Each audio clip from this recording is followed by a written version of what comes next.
president has agreed upon and has entrusted Secretary Rollins to implement. Number one, strengthening U.S. cattle production through increased grazing access, endangered species reforms, enhanced disaster relief, increased access to capital, and reducing costs for new and young ranchers. We want to incentivize more Americans to get into this noble profession. Lowering long-term costs by cutting inspection costs, increasing market options for consumers with product of USA labeling, and ensuring consumers know that they are eating American beef. It's a good incentive for the American consumer.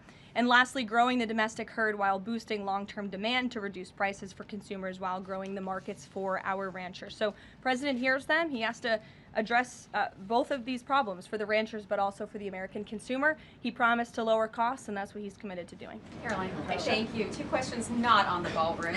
The first is, there's a Democrat in Texas who's actually running for Congress who said last night during an interview when talking about fighting Republicans and this administration, quote, "If you hit me in my face, I'm not going to punch you back in your face. I'm going to go across your neck." This has obviously really upset those folks over at Turning Point USA after the Charlie Kirk assassination. Just your response to that kind of rhetoric. Just very jarring rhetoric, and I think it's very unacceptable. I hope the people of Texas will do the right thing and reject this person's candidacy. It should have no place in American politics. And then just a quick second question on oversight Democrats that are saying that they're creating this master ICE tracker, basically tracking all ICE activity. We've seen the protests in New York just yesterday. Homeland Security is saying that this sounds like obstruction of justice. What do you say?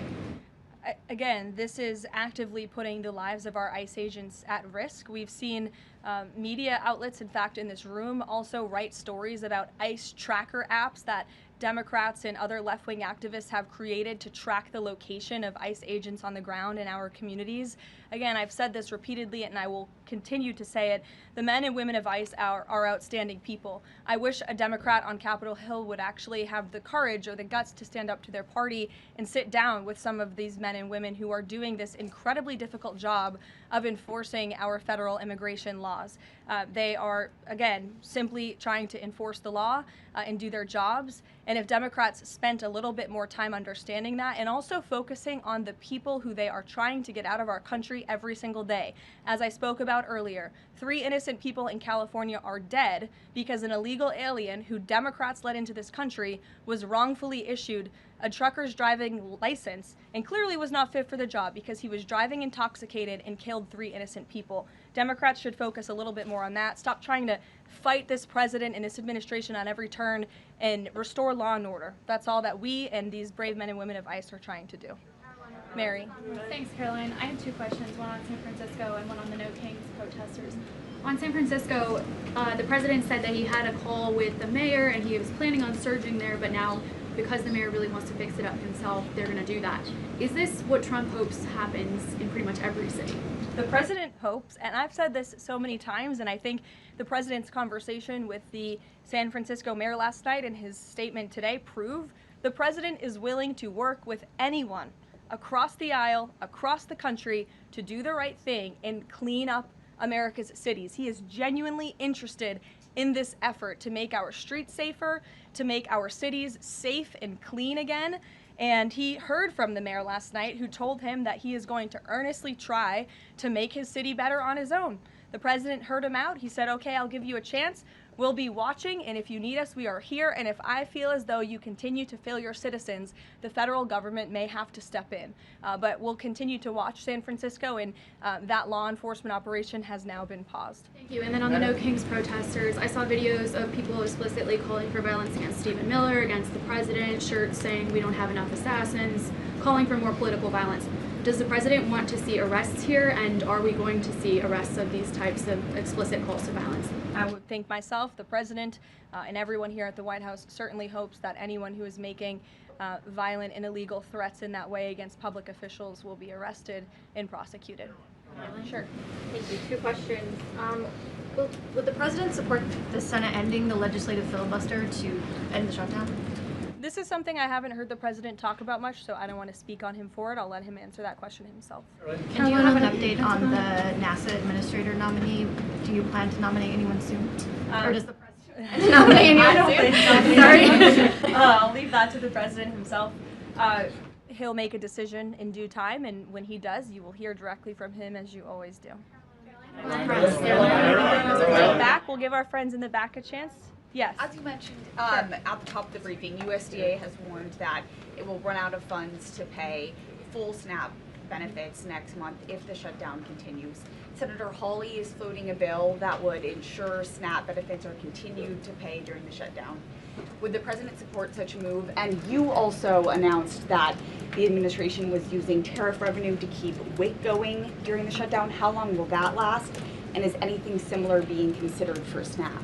Yes, the administration would absolutely support that legislation. We hope that it would come over the finish line, but the bill that will get everyone paid and put everyone back to work is the clean continuing resolution. That's what the president and Republicans want to see. Ed, go ahead, Ed.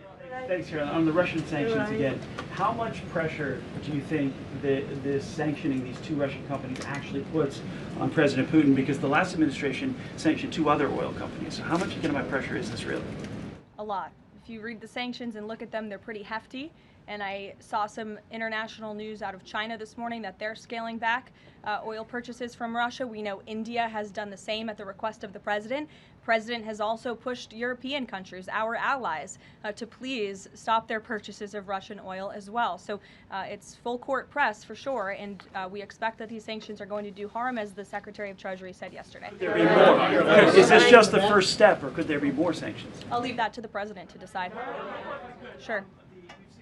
Or heard the NBA gambling, involved in the gambling issue there. Does the president gamble? What does he think about that? You know, I'm not sure. I don't think he does. I've been with him quite some time, and I have not seen him gamble before. I don't think he's a big gambler, but you can ask him yourself next time you have a chance to, Ed. Go ahead. Thank you, Caroline. I've got two Hi, quick Jake, questions. and then we'll go to you. Thank you. Okay. You're welcome. Two quick questions. Back to the ballroom. It is a very spectacular ballroom, according Thank to the you. renderings. And if it's half as nice as the one at Mar-a-Lago, then future presidents are really going to appreciate it. They will. Thank you, Jake. First of all, is there like an official name? Like, are we calling it the Trump Ballroom, or does the president have a vision for what the name for the ballroom is going to be? There will be an official name. I will let the president announce that once he firmly decides on it. Question is, looking at these renderings, and it kind of got me thinking, he's likely going to go down as the greatest builder of this era, and you've been in on a lot of those meetings with him. Has, to your knowledge, has the subject of rebuilding the Holy Temple in Jerusalem come up? It has not. No. It has not. I don't. I'm sorry, Jake. Go ahead. Caroline, on the CC pardon, could this clear the way for Binance to resume U.S. operations? I won't get ahead of that. That's something for Treasury or the Departments of Commerce to comment on, so you're welcome to ask them. Right. And then one follow-up question. Any more details on the president's Walter Reed visit? The readout from his doctor mentioned advanced imaging. What procedure was he referring to?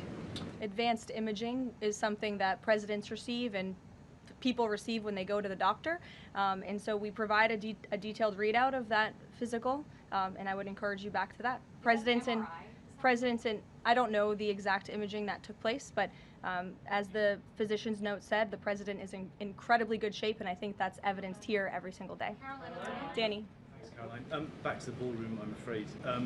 I just wanted to ask, because in July the White House said that it would cost $200 million.